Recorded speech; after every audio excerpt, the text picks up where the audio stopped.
Hello guys, నా పేరు Mahendra. Welcome to my channel. ప్రకారం మన ఛానల్ సబ్స్క్రైబ్ చేసుకోకపోతే ఇప్పుడే సబ్స్క్రైబ్ చేసుకోండి. పక్కన బెల్ ఐకాన్ ఆల్లో పెట్టుకోండి. నా ఫర్దర్ వీడియోస్ మిస్ అవ్వకుండా చూడొచ్చు.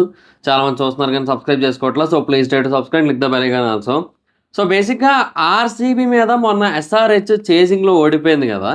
సో ఆ టైంలో వీళ్ళ చేసింగ్ ఎబిలిటీ మీద పెద్దగా ఎవరికి క్వశ్చన్ అయితే రాలేదు. అంటే అప్పటి వరకు చాలా మ్యాచ్లు గెలుస్తూ వచ్చారు అండ్ అది కూడా టూ మచ్ స్కోరింగ్ అయితే చేయడం జరిగింది. అండ్ ఆ మ్యాచ్లో ఆర్సీబీ వాళ్ళు టాస్ గెలిచి ఫస్ట్ బ్యాటింగ్ అయితే తీసుకోవడం జరిగింది. సో వాళ్ళు ఇనీషియల్‌గా మంచి స్కోర్ కొట్టారు. సో ఇవన్నీ ఉన్నాయి గదా మైండ్‌లో. సో అందువల్ల ఏంటంటే ఎస్ఆర్‌హెచ్ చేజింగ్‌లో వీక్‌గా ఉంది అనే పాయింట్ అయితే ఎవరికీ రాలేదనమాట. కాకపోతే ఏమైపోయిందంటే ఎస్ఆర్‌హెచ్ చేజింగ్‌లో కొంచెం వీక్‌గా ఉందనైతే ఇప్పుడు అనిపిస్తుంది. ఎందుకంటే ఆ మ్యాచ్ ఓడిపోయిందండి. ఇప్పుడు సీఎస్‌కేతో కూడా ఓడిపోయింది కాబట్టి. అండ్ ఇంకోటి ఏంటంటే మనం గమనించాల్సిన విషయం, బేసిక్‌గా ఎస్ఆర్‌హెచ్ ఎప్పుడైనా సరే భారీ భారీ రన్స్ కొట్టినప్పటికీ కూడా వాళ్ళు ఆపోనెంట్స్‌కి కూడా భారీగానే రన్స్ ఇస్తూ వచ్చారు. ఇప్పుడు 277 కొట్టినప్పుడు 246 కొట్టింది ఎంఐ. అలాగే 287 కొట్టినప్పుడు 262 కొట్టేసింది ఆర్సీబీ. సో బౌలింగ్ కూడా చాలా వీక్‌గా ఉంది. కాకపోతే బ్యాటింగ్ చాలా స్ట్రాంగ్‌గా ఉంది కాబట్టి ఆబ్వియస్‌లీ కవర్ అయిపోతూ వచ్చిందనమాట.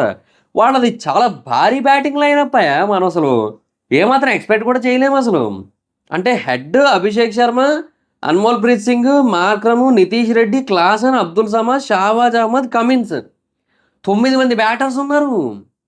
ఇంపాక్ట్ ప్లేయర్‌తో కలిపి. సో, ఏందది చాలా అంటే చాలా పెద్ద బ్యాటింగ్ లైనప్ ఉన్నట్టే వీళ్ళకి. అందరూ జనరల్‌గా 7 బ్యాట్స్‌మెన్‌ని పెట్టుకొని ఇంపాక్ట్ ప్లేయర్ కింద 8దో బ్యాట్స్‌మెన్ తెచ్చుకుంటారు మహా అయితే. ఇక్కడ 9 మంది అవుతున్నారు మొత్తం.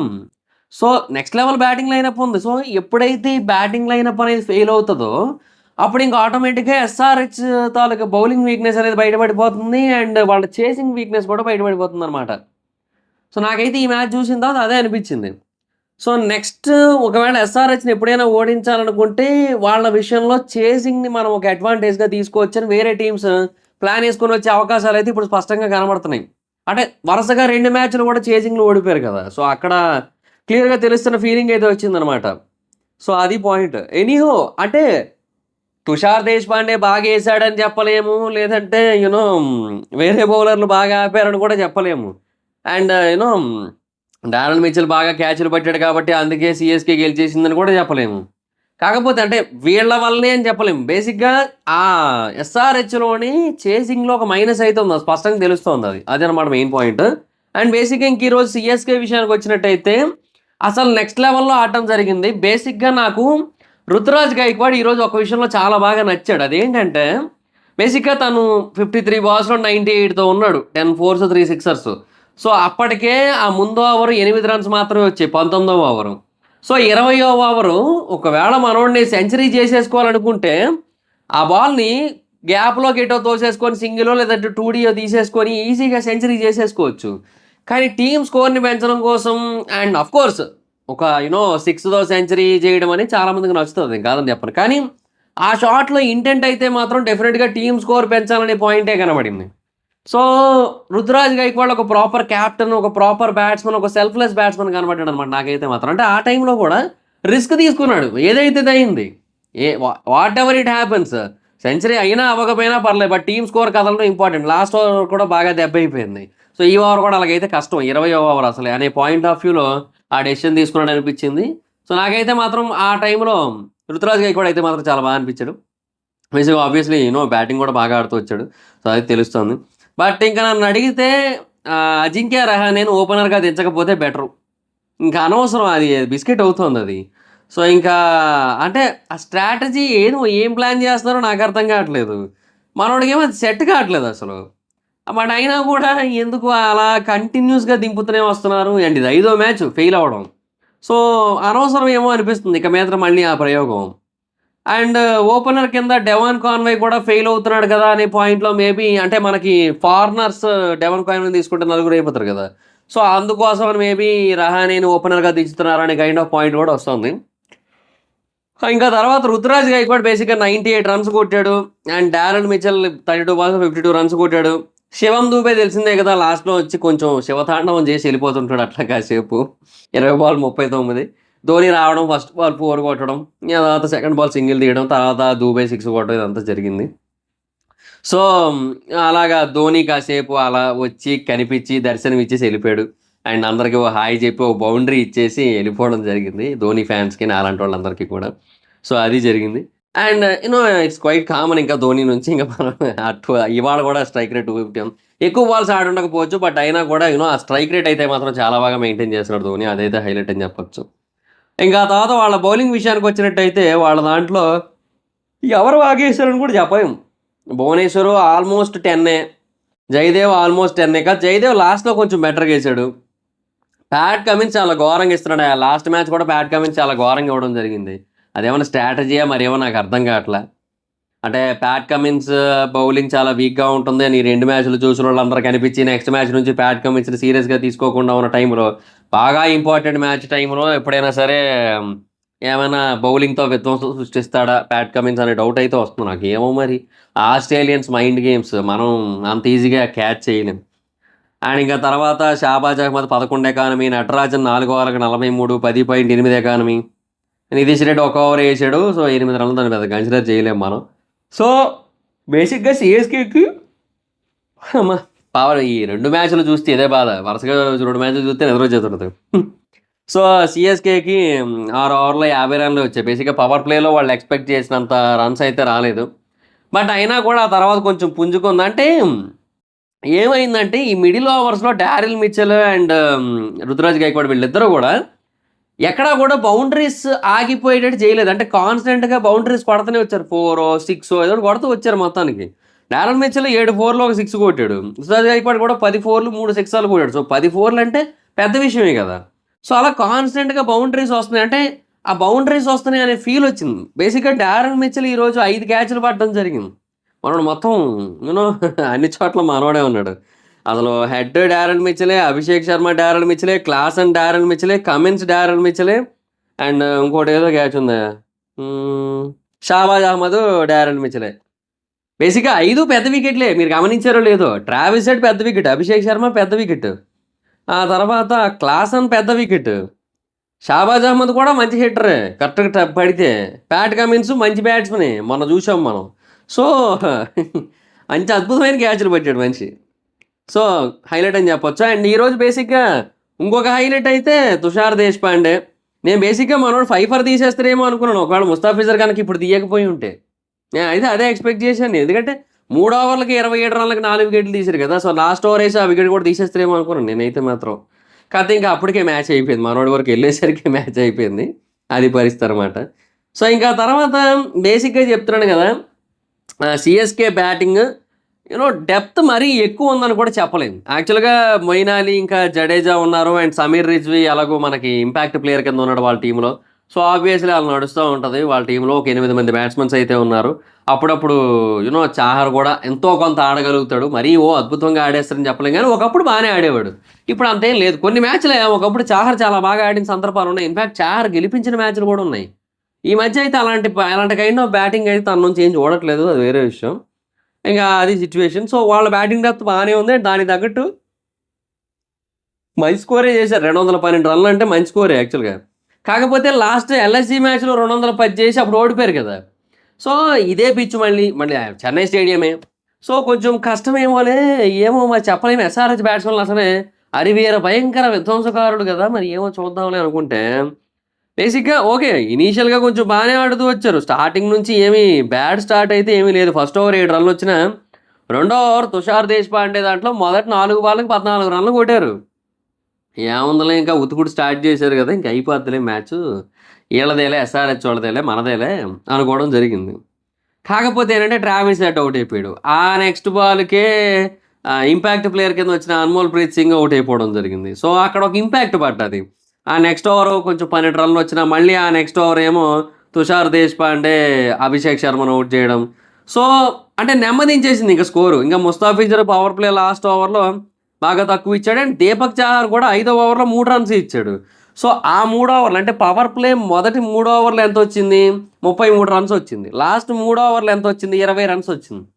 సో, అక్కడ వీళ్ళకి బాగా దెబ్బయింది. ఇంక దానివల్ల ఏందంటే కొంచెం స్కోర్ స్లో అయిపోయింది ఆటోమేటిక్‌గా. ఇంకా ఎప్పుడో అమావాస్య పౌర్ణమికో 4 ఎళ్ళింది. ఎనిమిదో ఓవర్ ఫస్ట్ బాల్‌కి 4 ఎళ్ళింది. ఆ తర్వాత మళ్ళీ ఏదైనా ఒక బౌండరీ వీళ్ళు చూసారంటే 12వ ఓవర్ మూడో బంతికి. సో అంటే ఈ గ్యాప్లో మళ్ళీ ఇంకోటి ఏమైంది, 2 వికెట్లు కూడా పడిపోయినాయి.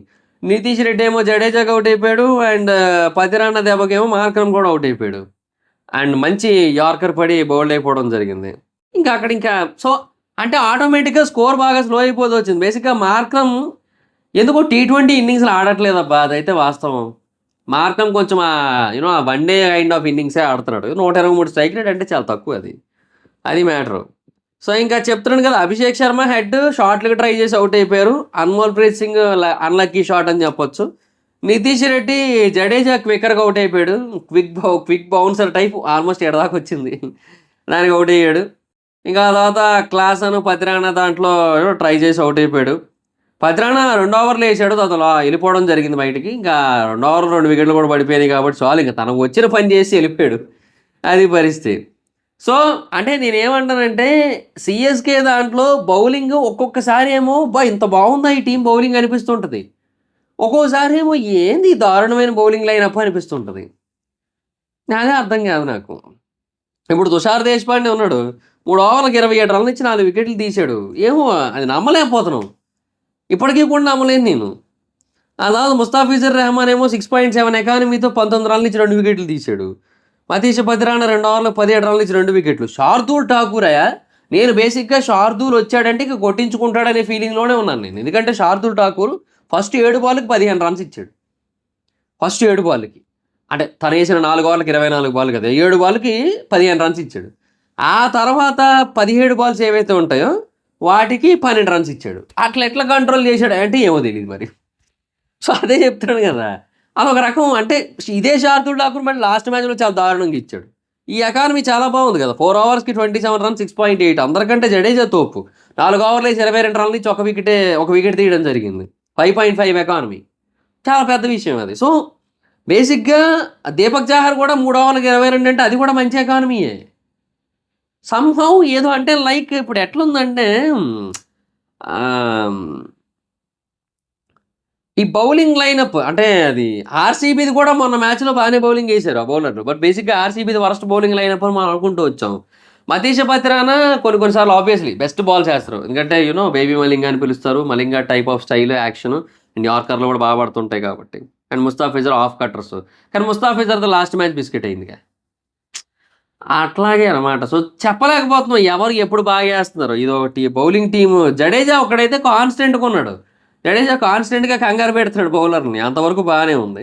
బట్ ఏమో మొత్తానికి చూడాలి. సిఎస్కే లాస్ట్ టైం కూడా వరస్ట్ బౌలింగ్ లైనప్పే, కాకపోతే ఆ వరస్ట్ బౌలింగ్ లైనప్తోనే అక్కడ దాకా వెళ్ళిపోయింది. అది అన్ఎక్స్పెక్టెడ్. అది చెప్తున్నాడు కదా, అలా వెళ్ళిపోవడం కప్పు కొట్టేయడం అన్నీ అయిపోయినాయి లాస్ట్ సీజన్ అయితే. ఇది బ్యాటింగ్ కొంచెం బాగా అనుకూలించింది అంతే ఆ టైంకి. సో ఈ దెబ్బకి సిఎస్కే అయితే 3rd పొజిషన్కి వచ్చింది 6th ప్లేస్ నుంచి. సో వీళ్ళ రన్ రేట్ ఒక్కసారిగా జాయ్ అని లేచింది అనమాట సిఎస్కేది. 0.4 ఎంత ఉండేది వీళ్ళ రన్ రేట్ మ్యాచ్కి ముందు ఆ టైంకి. సో అది ఇప్పుడు 0.8 అయింది. ఎస్ఆర్హెచ్ వాళ్ళది 0.5 ఉండేది ప్లస్లో, అదేమో 0.07కి వెళ్ళిపోయింది. సో 0.43 మైనస్ అయింది ఒక్క మ్యాచ్ దెబ్బకి. మరి 78 రన్స్ తేడాతో ఓడిపోయారు కదా, సో అది తేడా కొట్టింది బాగా. సో ఇది బేసిక్గా ఎస్ఆర్హెచ్ కొంతవరకు మైనస్ అనే చెప్పచ్చు. అంటే అన్నీ స్కోర్స్ కొట్టిన టీమేనా అనే ఫీలింగ్ వస్తుంది తెలుసా కొన్నిసార్లు. ఇంత సిల్లీగా దారుణంగా ఓడిపోతూ ఉంటాయి. ఇప్పుడు మ్యాచ్లో అవుట్ అయిపోయారు లేక 134కి, అది కూడా 18.5 ఓవర్లో, ఇంకా 7 బాల్ బ్యాలెన్స్ ఉండగానే అవుట్ అయిపోవడం జరిగింది. సో అది కొంచెం క్వశ్చనబుల్ థింగ్. అంటే అది ఆలోచించాలి అసలు. ఏంది ఎస్ఆర్హెచ్ స్టెబుల్గా ఉందా లేదా? బాగానే ఉంది, ఓకే. 277 కొట్టి వరల్డ్ రికార్డుని బీట్ చేసి, అదే ఆర్సీబీ రికార్డుని బీట్ చేసిందంటే మళ్ళీ 287 కొట్టి వరల్డ్ రికార్డు కొట్టేసింది. అది ఓకే, బాగానే ఉంది సరే. కానీ ఇంకా అయింది మరి ఏంది, అదే టీం 134 ఆల్అౌట్ అయిపోవడం ఏందనే క్వశ్చన్ వస్తుంది కదా. సో వింటేజ్ ఆ ఎస్ఆర్హెచ్ ఏమైనా కంబ్యాక్ ఇచ్చిందా ఒక్కసారి? ఏదో బేసిక్గా ఈ సీజన్ ఏదో అద్భుతంగా ఆడుతున్నారు, కానీ లాస్ట్ సీజన్ వరకు ఎస్ఆర్హెచ్ పరిస్థితి ఇదే కదా. అది మరి చూడాలి ఏందో ఎలా ఉంటుందో మొత్తానికి అయితే మాత్రం. ఎస్ఆర్హెచ్కి నెక్స్ట్ దెబ్బ ఏంటంటే ఆర్ఆర్తో మ్యాచ్ ఉంది. సో అది కొంచెం మైనస్ అనే చెప్పొచ్చు. అండ్ వీళ్ళు ఆల్రెడీ ఎంఐ మీద గెలిచారు, బట్ అయినప్పటికీ కూడా ఇప్పుడు ఎంఐ కూడా కొంచెం సాలిడ్గానే కనబడుతుంది కదా. సో అందువల్ల ఏంటంటే ఎంఐ టీంని కూడా మనం తక్కువ అంచనా వేయడానికి అయితే లేదు. అది ఎనీ టైం ఏదైనా గెలవచ్చు, అది అలా ఉంటుంది ఆ టీం అది. సో దాంతో ఒక మ్యాచ్ ఉంది ఎస్ఆర్హెచ్కి. అండ్ ఆ తర్వాత ఎల్ఎస్జీలో బేసిక్గా బౌలింగ్ యూనిట్ చాలా బాగుంది. సో ఛాన్స్ ఉంది వాళ్ళకి కూడా. అండ్ జీటీ కొంచెం బిస్కెట్గానే ఉందిలేండి ఈ సీజన్. అది ఎందుకో హార్దిక్ పాండ్యా లేకపోవడం వాళ్ళకి మైనస్ అయిపోయిందబ్బా. బేసిక్గా హార్దిక్ పాండ్యా లేకపోవడం వల్ల అటు జీటీకి లాసు, ఆ మనిషి ఇక్కడికి రావడం వల్ల ఇటు ఎంఐకి లాసు. ఏందో ఆ 2 టీములు నాశనం అయినాయి ఒక్క మూవ్‌తో, ఒక్క డెసిషన్‌తో. ఇంకా తర్వాత పంజాబ్ ఏమోనయ్య వాళ్ళు 262 టార్గెట్‌ని చేజ్ చేశారు ఆళ్ళు. వాళ్ళు ఎవరు ఎప్పుడు ఎలాగాడతారో చెప్పలేం మనం. చేజింగ్‌లో 262 కొట్టడం అనేది చాలా పెద్ద విషయం అసలు. సో, చెప్పలేం. అండ్ ఇక సీఎస్‌కే విషయానికొచ్చినట్టయితే సీఎస్‌కేకి నెక్స్ట్ వరుసగా 2 మ్యాచ్‌లు పంజాబ్‌తోని. ఒకటి మే 1 ఒకటి మే 5న. చూడాలి మరి వాళ్ళేటి చేస్తారో. ఒకటి పంజాబ్ దాంట్లో, ఒకటి వీళ్ళ దాంట్లో. అండ్ ఆ తర్వాత జీటీతో, తర్వాత ఆర్ఆర్‌తో, తర్వాత ఆర్‌సీబీతో. నాకైతే ఆర్‌సీబీ మీద గెలుస్తదని క్లారిటీ ఉంది. పంజాబ్ మీద ఒక మ్యాచ్ గెలుస్తదని క్లారిటీ ఉంది హోమ్ గ్రౌండ్‌లో. 2 మ్యాచ్‌లయితే గెలుస్తది సీఎస్‌కే పక్కా. జీటీ మీద కూడా గెలిచే అవకాశాలే ఎక్కువున్నాయి. ఆర్ఆర్ మీద డౌటు, పంజాబ్‌తో ఒక మ్యాచ్ మీద డౌటు. పోనీ ఇప్పుడు నెక్స్ట్ 3 మ్యాచ్‌లు గెలిచినా కూడా సీఎస్‌కేకి 16 పాయింట్లుంటాయి కాబట్టి దేర్ ఇస్ ఎ ఛాన్స్ ఆ 3, 4 పొజిషన్స్‌లో ఉండడానికి. ఒకళ్ళు ఇంకోటి గెలిస్తే 18 అవుతాయి. సో, టాప్ 2 అయిపోయే అవకాశాలుంటాయి అప్పుడు. So, let's see. సీఎస్‌కే పరిస్థితి అండ్ ఎస్ఆర్‌హెచ్ పరిస్థితి. ఎస్ఆర్‌హెచ్, ఆర్ఆర్ మీద నాకు డౌటే. గెలిస్తే జీటీ మీద గెలుస్తది. ఎల్ఎస్జీ మీద గెలిచే అవకాశాలు ఎక్కువే ఉన్నాయి. సో, మిగతా 3 టీములతోని కొంచెం కష్టమే. అది మ్యాటర్ అనమాట. సో, లెట్స్ సీ ఏమవుతుందో ఫర్దర్‌గా. మ్యాచ్‌లయితే మాత్రం చాలా ఇంట్రెస్టింగ్‌గా సాగుతున్నాయి. అట్ ద సేమ్ టైమ్ అంటే మ్యాచెస్ సాగడం ఇన్ ద సెన్స్ ఐపీఎల్ చాలా ఇంట్రెస్టింగ్‌గా సాగుతోంది. అంటే ఒక మ్యాచ్‌లో ఇంకా ఈ టీమ్ ఈ మ్యాచ్ గెలిచేస్తే ఓకే. ఇంక బెటర్ పొజిషన్‌కి వెళ్ళిపోద్దిలే అనుకున్న టైంకి ఆ మ్యాచ్ ఓడిపోయి కష్టాల్లో పడుతోంది. మళ్ళీ ఆ తర్వాత నెక్స్ట్ మ్యాచ్ గెలుస్తోంది. ఓకే. బానే ఎళ్తుందిలే అనుకున్న టైంకి మళ్ళీ ఓడిపోతుంది. ఇలా రకరకాలుగా చేస్తున్నారు మొత్తం. సో, చూద్దాం. మనకింకా చాలా ఉంది గదా! ఏముంది మే 26 దాకా ఉంది మనకి. మే 26 అంటే మనకి మే 19 దాకా షెడ్యూల్ ఉంది కాన్స్టెంట్‌గా. ఇక ఆ తర్వాత మనకి క్వాలిఫైయర్ 1, ఎలిమినేటర్, క్వాలిఫైయర్ 2 ఇవన్నీ గూడా ఉన్నాయి కాబట్టి. సో, నాకైతే మాత్రం చెన్నై ఉంటాదని అనిపిస్తోంది. క్వాలిఫైయర్స్ అదే టాప్ 4లో. అండ్ ఎస్ఆర్‌హెచ్ కూడా ఉండాలి. బట్ ఏమో మరి వరుసగా 2 మ్యాచ్‌లు ఓడిపోవడం, అది కూడా చేజింగ్‌లో ఓడిపోవడం. సో, చేజింగ్‌లో ప్రాబ్లమ్ ఏమో వీళ్ళకి అనిపిస్తోంది నాకు. So, let's see. ఒకవేళ ఈ పాయింట్‌ని వేరే వాళ్ళు ఎలా యుటిలైజ్ చేసుకుంటారో. సో, అది గైస్. నాకైతే మాత్రం ఈ ప్రాబ్లమ్ కనపడింది. మరి మీరేమనుకుంటున్నారు ఈ మ్యాచ్ గురించి? మీ ఒపీనియన్ కింద కామెంట్ సెక్షన్‌లో తెలియజేయండి. So, that's it guys. Thanks for watching the video. Video గనుక మీకు నచ్చినట్లయితే లైక్ చేయండి. వీడియో షేర్ చేయండి. ఇప్పటికైనా మన ఛానెల్‌ని సబ్స్క్రైబ్ చేసుకోకపోతే ఇప్పుడే సబ్స్క్రైబ్ చేసుకోండి. పక్కన బెల్ ఐకాన్ ఆన్‌లో పెట్టుకోండి. నా ఫర్దర్ వీడియోస్ మిస్ అవ్వకుండా చూడొచ్చు. చాలా మంది చూస్తున్నారు కానీ సబ్స్క్రైబ్ చేసుకోవట్లేదు. So, please try to subscribe, click the bell icon also. నా ఇన్‌స్టాగ్రామ్ ఐడీ జబర్దస్త్ మైదర్ అకౌంట్ వచ్చినట్టు ఫాలో అవ్వచ్చు. Thank you so much guys. Bye. Next video. Bye by.